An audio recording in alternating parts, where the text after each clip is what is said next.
सभापति महोदय, जो मुद्दा मैं आपके समक्ष पेश करने जा रहा हूँ वह चीनी में की जा रही मूल्य वृद्धि के संबंध में है। अचानक सरकार की ओर से चीनी मूल्य वृद्धि करने से भारतीय जनता पार्टी, समाजवादी जनता पार्टी, जनता पार्टी, समता पार्टी के साथ अन्य राजनीतिक दलों ने कड़ी आलोचना करते हुए तत्काल वापस लेने की मांग कर डाली है। भारतीय जनता पार्टी के प्रवक्ता ने अपनी नियमित प्रेस वार्ता में बतलाया कि इस प्रकार की तदर्थवादी नीति अपनाने से चीनी उद्योगों का भला नहीं होगा, इसलिए सरकार को एक व्यापक चीनी नीति बनानी चाहिए।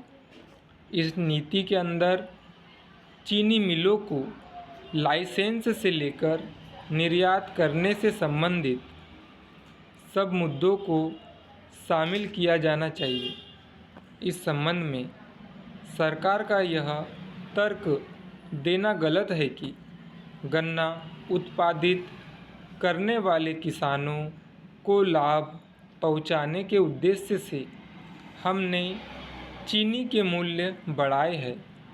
मैं कहना चाहता हूं कि इस वृद्धि से सरकार भ्रामक स्थिति पाल रही है कि किसान को इस नीति से बड़ा लाभ होगा। मैं नहीं समझता कि इससे किसानों को कुछ लाभ हो सकेगा। आप भी लिखिए।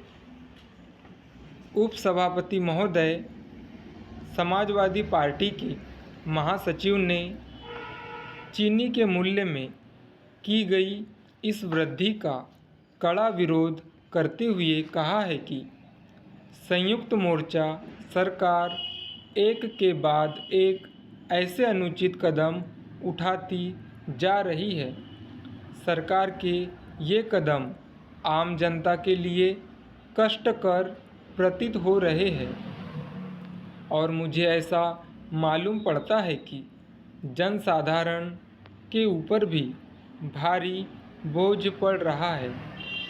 उपाध्यक्ष जी, एक पखवाड़े के अंदर ही मोर्चा सरकार ने पेट्रोल, डीजल, रसोई गैस के दाम बढ़ा दिए हैं। अब ऊपर से चीनी के दाम बढ़ गए हैं, जो उचित प्रतीत नहीं होता है। यह कितने आश्चर्य की बात है कि एक तरफ कम्युनिस्ट पार्टी चीनी के दामों में की गई वृद्धि का मंत्रिमंडल में समर्थन करती है, दूसरी तरफ जनसाधारण के सामने मूल्य वृद्धि का विरोध कर रही है।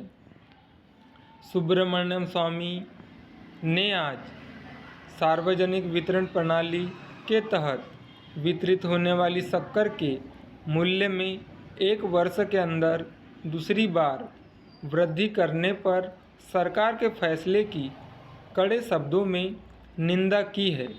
इससे पहले पेट्रोल, डीजल और खाना पकाने की गैस के मूल्य वृद्धि करने के बावजूद इस तरह से चीनी की कीमतें बढ़ते रहने से उपभोक्ताओं के लिए असहनीय स्थिति पैदा हो गई है।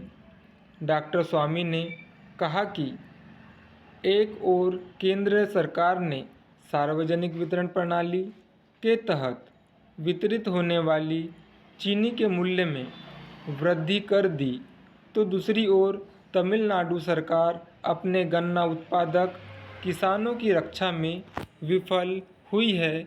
स्टॉप।